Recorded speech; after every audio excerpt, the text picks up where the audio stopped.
मेरी याद में वो ब्रजवासी रोते हैं, मैं कैसे प्रसन्न रहूं। उद्धव तुम जाओ एक बार उन ब्रजवासियों को समझाने का प्रयास करो। उद्धव कहते हैं कन्हैया मैं अजहत लक्षणों का निरूपण करूंगा वेदांत की भाषा में, बिना पढ़े लिखे वो ग्वारिये क्या समझेंगे, मैं उनको कैसे समझाऊंगा। उद्धव कुछ सरल भाषा में समझाने का प्रयास करना, वो मुझे याद करना बंद कर दें, वो मेरे नाम से रोना बंद कर दें तो मैं रोना बंद कर दूं। जब तक वो मेरे नाम से रोएंगे मैं कैसे हंस सकता हूं। उद्धव जाओ और सुनो, काली कमली ओढ़ करके जाना, मोर पंख लगा करके जाना। क्यों? बिना कृष्ण के किसी से वो बात नहीं करते। वो ब्रजवासी हैं, शिवा कृष्ण के किसी से बात नहीं करते, संवाद ही नहीं करते, किसी को नहीं जानते। उद्धव चले, रथ सजाया और मार्ग में, वृंदावन के बाहर मार्ग में छोटे छोटे ग्वाल बाल मिले। उन ग्वाल बालों ने देखा रथ आते हुआ, ध्वजा चमकती हुई देखी, दौड़ पड़े। देखो हमने कहा था कृष्ण हमारे बिना नहीं रह सकता, हमारा कन्हैया आ गया। दौड़े दौड़े रथ के पास गए, देखा कृष्ण नहीं है, कोई और है। फिर उदास हो गए। समाचार सुनाया। उद्धव प्रसंग बहुत गूढ़ और बहुत अच्छा है, संक्षिप्त में केवल श्रवण करेंगे।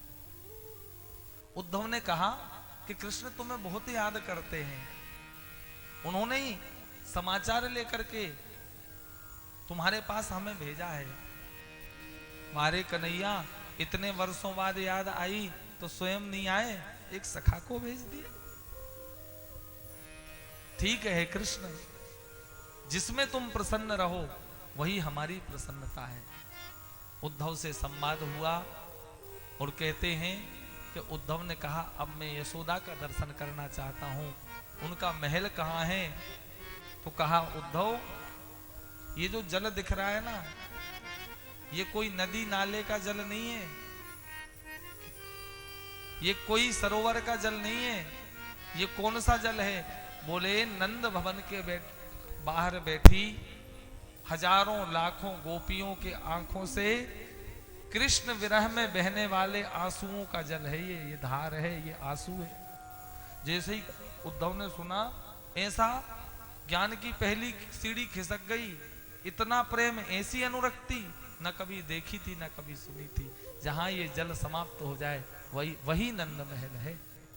और उद्धव जब यशोदा मैया से तुम बात करो ना, ऊंची आवाज में बोलना। क्यों? तुम्हें पता नहीं, जिस दिन से कृष्ण ब्रज छोड़ करके गया है उस दिन से यशोदा 8-8 दिन, महीने 15-15 दिन कुछ खाती नहीं है, केवल कृष्ण की याद में बैठी बैठी रोती है। आंखों की ज्योति कम हो गई, कानों की श्रवण शक्ति क्षीण हो गई। हृष्ट पुष्ट यशोदा एक एक हड्डी दिखने लगी कृष्ण की याद में। उद्धव गए, हाथ में माला थी। मैं उद्धव आपको प्रणाम करता हूं। जैसे ही प्रणाम किया जोर से, हाथ की माला छूट गई। कौन हो? इतने जोर से क्यों चिल्लाते हो? धीरे बोलो। क्यों? मैंने कृष्ण को अभी तो बड़े परिश्रम से लोरी गा करके सुलाया है, पालने में बड़ी मुश्किल से सोया है, बड़ी कठिनाई से सोया है। जोर से बोलोगे जाग जाएगा। उद्धव चकित रह गए। अरे कृष्ण को मथुरा में छोड़कर आया, ये कहती है पालने में, चलो दिखाऊं। हाथ पकड़ करके लेकर के गई और जैसे ही उस पालने में देखा, पालना खाली था। मूर्छित होकर के जमीन में गिर गई। मूर्छा खुलने पर कहा उद्धव मैं भी कैसी पागल बाबरी, कृष्ण को तो गए बरसों हो गए, परसों का बोल करके गया था। लेकिन उद्धव मैं बताऊं, ये वही पालना है जिसमें मैं अपने कन्हैया को लोरी गा गा करके सुलाती थी। ये 85 चौक वाला नंद भवन आज सूना हो गया, जहां मेरा कृष्ण उंगली पकड़ करके छम छम नाचता था। उद्धव हाथ में रोटी लेकर के एक बार कौआ आया, कन्हैया के हाथ से रोटी छीन ली। कन्हैया मचल गया। धूरी धरे अंग सोहत श्याम जू केसी बनी सिर चूनर चोटी, खेलत खात फिरे अंगना, पग पे जनी बाजत पीरी कछोटी। छवि को रस खान विलोकत, भारत काम कला निधि कोटि।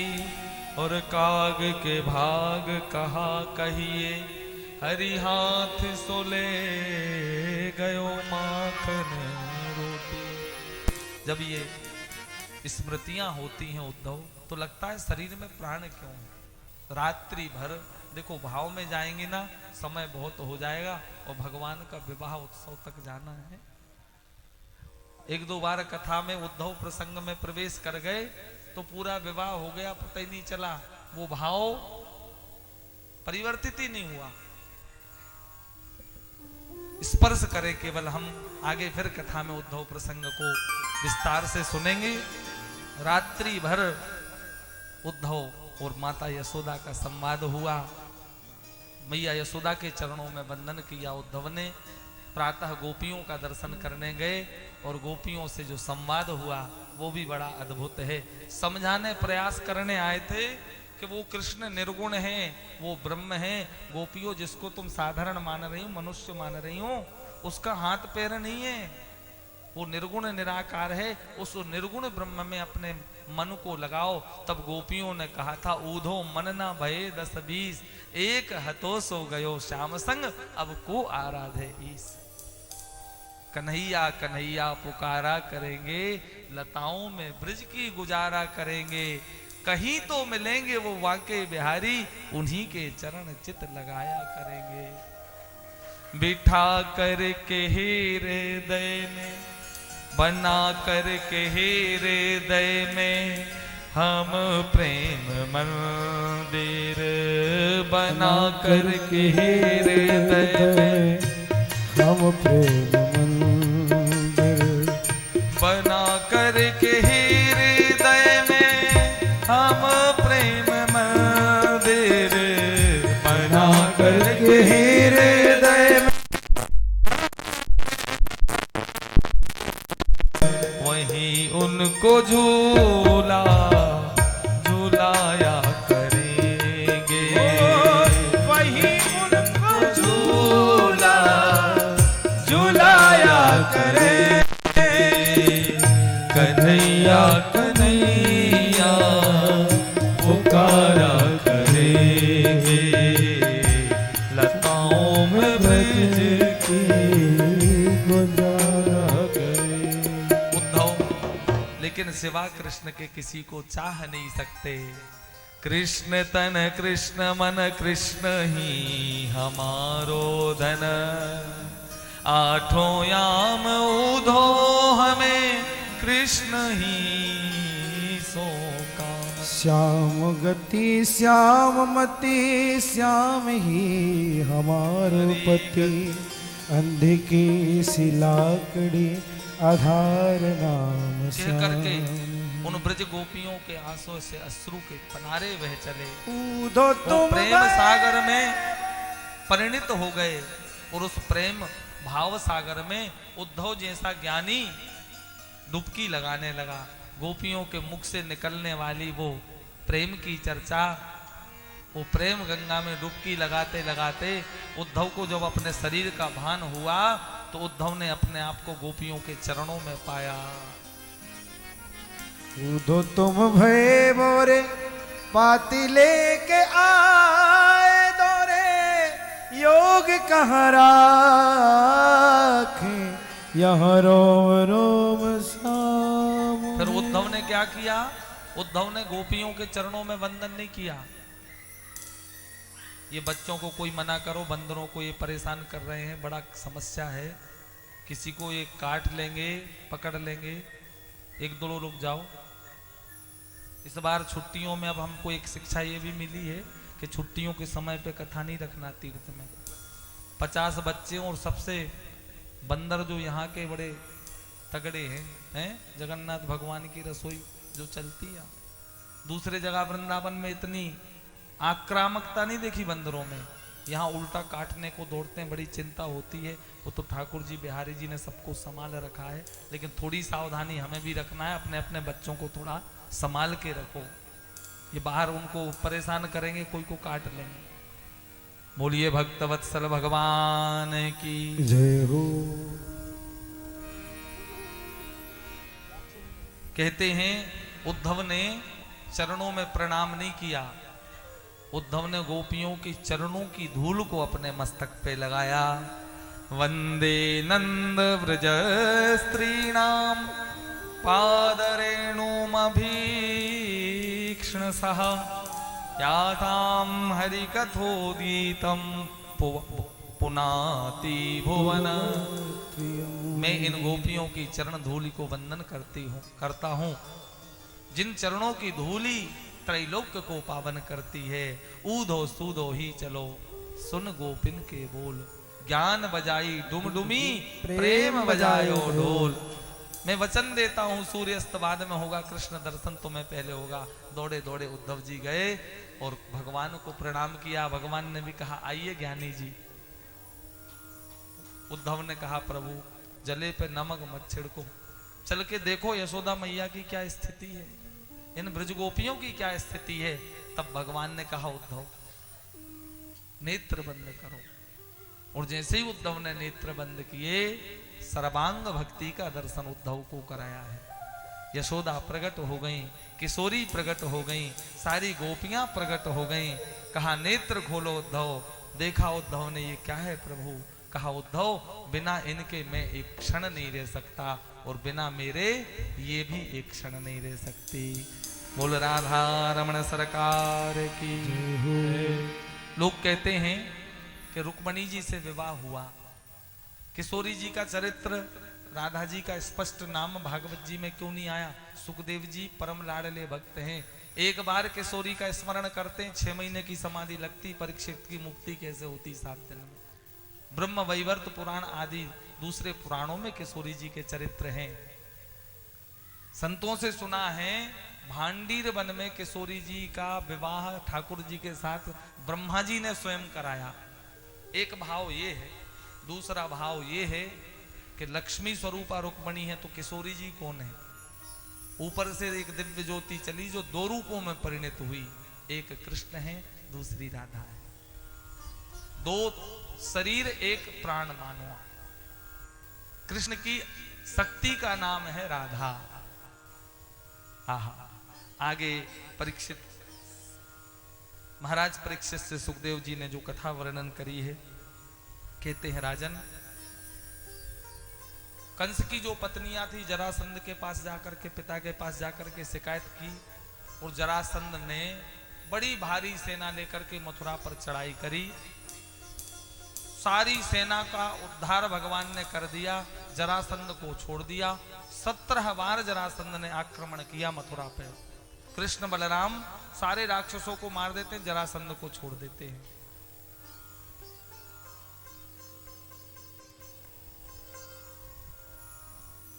कालयवन नाम के राक्षस को लाए, जिनको मुचकुंद की जी के द्वारा, जिनको वरदान था देवताओं का, जो भी सोते से जगाएगा जल करके राख हो जाओगे। भगवान गए अपना पीताम्बर गुफा में डाला। अभी हम कुछ दिन पहले हमारे भाई विशाल के साथ में मुचकुंद गुफा दर्शन करने गए थे, बीना के आगे है। और 18वीं बार जब जरासंध आया था तो 10,000 ब्राह्मणों को अनुष्ठान पर बिठाया। कहा मेरी विजय होना चाहिए, अगर मेरी विजय हो गई तो इतना दान देंगे कि फिर कहीं कुछ लेने की जरूरत नहीं, और अगर मेरी पराजय हो गई तो 10,000 के सिर कलम कर दिए जाएंगे। ब्राह्मणों के हाथ में माला है और भगवान गोविंद का ध्यान करते हैं। ब्राह्मण कहते प्रभु रक्षा करना। देखो भगवान का अवतार हुआ है धर्म की स्थापना के लिए, और धर्म का मूल जो है, धर्म को धारण करने का जो बीड़ा उठाया है वो ब्राह्मणों ने। कलयुग बड़ा, आजकल हम देखते हैं फोन पे समाचारों में लोगों के मन में ऐसा जहर घोला जा रहा ब्राह्मणों के प्रति कि सबसे बड़े शत्रु अगर कोई हैं दुनिया के तो वो ब्राह्मण हैं। अभी हमारे आचार्य जी से कल गिरिराज जी मार्ग में चर्चा, छोटे छोटे बच्चों को अपने ब्राह्मण गुरुकुल भेजते हैं।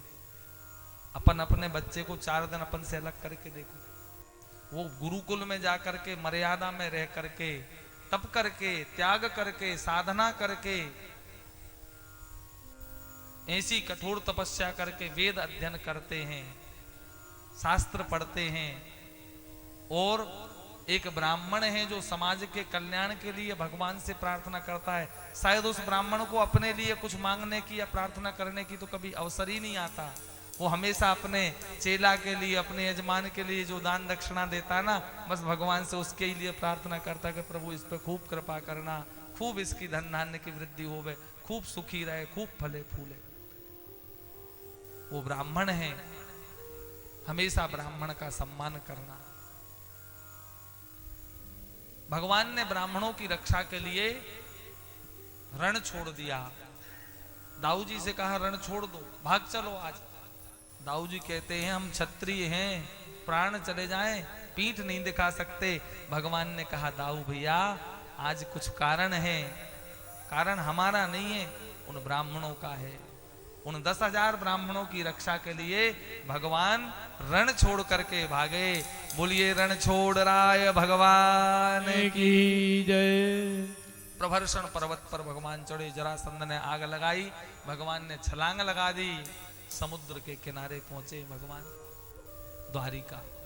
विश्वकर्मा जी का ध्यान किया, रातों रात स्वर्ण की द्वारिका निर्मित हो गई और यदुवंशियों को सोते हुए भगवान ने वहां से द्वारिका में स्थापित किया। रेवती के साथ दाऊजी महाराज का सुंदर विवाह हुआ। बोली रेवती रमण भगवान की जय। और आगे श्री सुखदेव महाप्रभु परीक्षित से अब भगवान क्या बन गए, व्रज लीला संपन्न हो गई, भगवान की मथुरा लीला हो गई, अब भगवान की द्वारिका लीला आरंभ हो रही है। अब भगवान द्वारिका नाथ बन गए। बोलिए द्वारिका नाथ भगवान की जय। सुखदेव जी वर्णन करते हैं, राजन राजसी भीष्म को नामा पितरवादी पतिर्महान तस्य पंचा भवन पुत्र कन्यैका चावरानना। कुंदनपुर के राजा हैं भीष्मक, जिनके 5 पुत्र हैं, रुक्मी सबसे बड़े हैं, कन्या नहीं थी।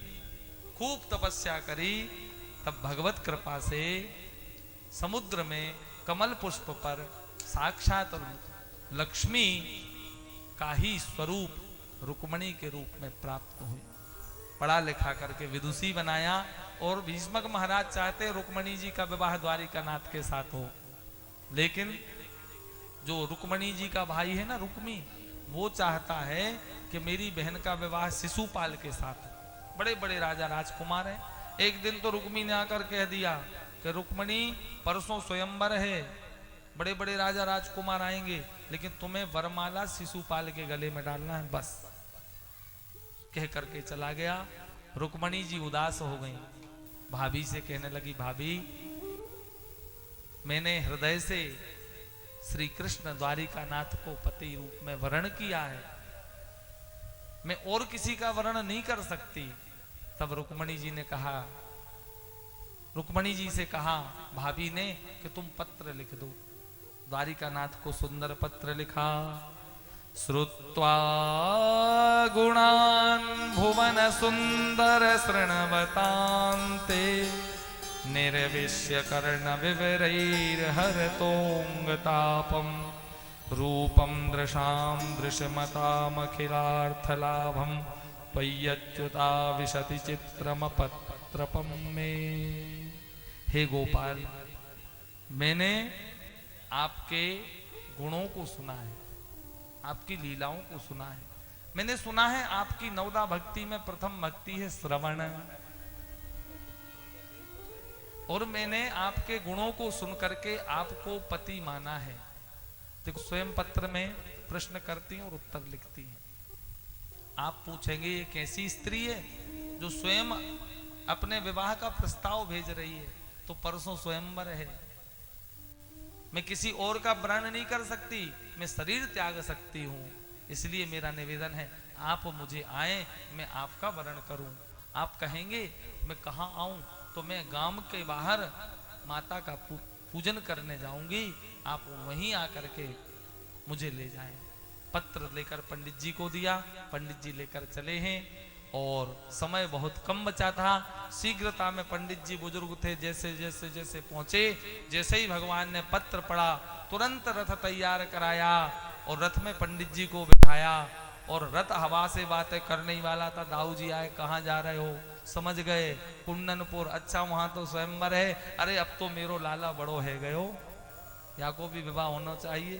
सैनिकों को इशारा कर दिया, साथ में कन्हैया का ध्यान रखना। और रथ हवाओं से बातें करने लगा और धीरे धीरे धीरे यहाँ रुक्मणी जी पूजन का थाल लेकर के चली हैं। कहाँ जा रही हैं? भगवती का पूजन करने। 10,000 सखियां साथ में चल रही हैं। दिव्य अद्भुत शोभा है रुक्मणी जी की। 10,000 सैनिक सुरक्षा में हथियारबंद लगे हुए हैं, कोई गड़बड़ी ना कर पाए। और धीरे धीरे पूजन का थाल लेकर के जगदम्बा का पूजन करने रुक्मणी जी जा रही हैं। धीरे धीरे मंदिर में पहुंची। सखियां तो बहुत कम है रुक्मणी जी के साथ में, हैं? 2-4 और हो जाओ भैया, छोटी हो चाहे बड़ी हो, हैं? रुक्मणी जी के साथ में सखियां बहुत हैं, सैनिक बहुत हैं रखवाली के लिए। और कात्यायनी भगवती जगदम्बा का पूजन रुक्मणी करने लगी और अपने मनोभाव जगदम्बा से प्रकट करने लगी। जय जय गिरिवर राज किशोरी, जय जय गिरिवर राज किशोरी, जय महेश मुख चंद्र चकोरी, जय हो जय महेश मुख चंद्र चकोरी, जगदम्बा का पूजन करने जय हो। गजवदन सदानन माता, जय गजवदन सदानन माता, जगत जननी दामनी दुति दाता, जगत जननी दामनी दुति दाता।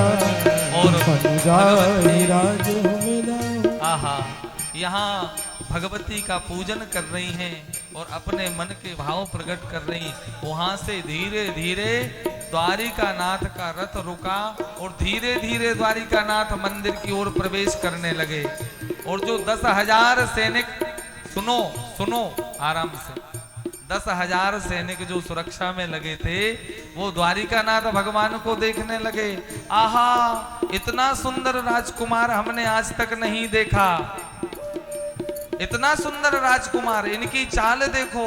अरे चाल तो ठीक है, इनका लहराता हुआ पीताम्बर देखो, कोई कहता है इनके घुंघराले बाल देखो, कोई कहता है इनका मुकुट देखो। और रुक्मणी जी अपने मन से भगवती जगदम्बा से प्रार्थना कर रही हैं। मानो जगदम्बा प्रसन्न हो गई, खसी माल मूरत मुस्काने। मनुजाहि राजो मिलऊ सोबर सहज सुंदर सावरो, करुणा निधान उदानशील स्नेह जानत रावरो, जानत रावरो। यही भांति गौरी असीस सुनसी सहित हरसी, अली तुलसी भवानी पूज मुनि मुनि मुदित मन मंदिर। ओ जय जय गिरिवर राज किशोरी, जय महेश मुख चंद्र चकोरी। जैसे ही प्रणाम किया, एक माला भगवती जगदम्बा के गले से रुक्मणी जी के गले में आई और द्वारिका नाथ मंदिर में आए, हाथ पकड़ लिया, आनंदित हो गई और हाथ पकड़ करके द्वारिका नाथ और रुक्मणी जी को लेकर के जा रहे। सारे सैनिक देख रहे, आहा इनकी चाल कितनी मधुर है, इनके गाल कितने सुंदर, अरे इनके ओंठ कितने सुंदर। सबके देखते ही देखते सबके बीच में से भगवान द्वारिका नाथ रुक्मणी जी का हरण करके ले गए। द्वारिका नाथ भगवान जय हो। और सब देखते रहे, बड़ा आनंद आया भैया, ऐसा सुंदर रूप हमने आज तक नहीं देखा। सब आनंदित हो रहे थे। एक सैनिक बोला, सुनो रुक्मणी जी कहाँ हैं? दूसरा बोला, ले तो गए सबके सामने, तो तुम सब क्या कर रहे थे? बोले हम तो उनके बाल देख रहे थे, कोई बोले हम चाल देख रहे थे, अब क्या कहेंगे। रुक्मी को जब पता चला तो रुक्मी ने पीछा किया सेना लेकर के, भगवान ने रुक्मी को परास्त किया, रथ में बांध लिया। तब भीष्मक महाराज ने आकर के समझाया। आहा, फिर कुमकुम पत्रिका द्वारिका भेजी और द्वारिका नाथ बारात लेकर आए। रुक्मणी जी को सखियों ने सुंदर हल्दी मेहंदी आदि सुंदर गीत गान होने लगे, सहनाइयां बजने लगी, मंगल गान होने लगे, मंत्रोच्चार होने लगा और भगवान का सुंदर विवाह संपन्न होने लगा। बोलिए द्वारिका नाथ भगवान की। हरि ओम। स्वस्ति न इंद्रो वृद्धश्रवाः स्वस्ति नः पूषा सवी स्वस्ति नस्तारक्षो अरिष्टनेमि स्वस्ति नो बृहस्पति ददातु नखदस्वामरुतः प्रश्निमातरः शुभं यावानो भिदते कुजन्मया अग्निर्जवामनवः सूर्यचक्षुषे विश्वेनो देवा अवसागमन्। और देखो सब लोग अपने स्थान पे बैठे रहना है, कुछ लोग खड़े होंगे ना तो सब लोग खड़े होंगे, आप लोग दर्शन करें और हाथों में फूल रखें। हाँ रुक जाओ भाई, रुक जाओ, जल्दी नहीं। ओ झुक जइयो तनिक यदुवीर, ओ लली मेरी छोटी सी, झुक जइयो तनिक यदुवीर, लली मोरी छोटी सी, के जइयो तनिक यदुवीर,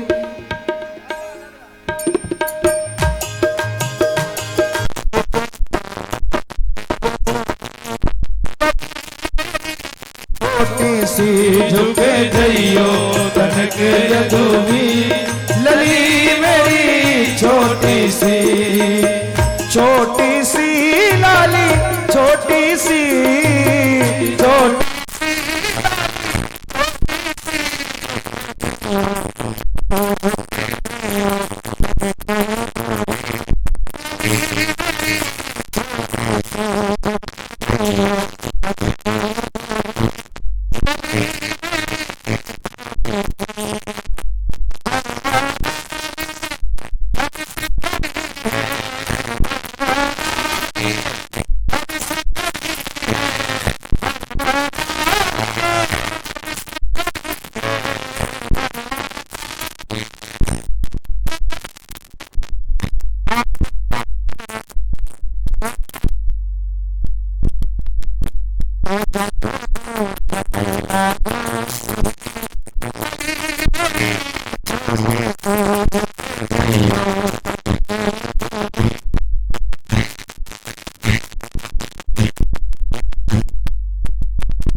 मंगलाय करो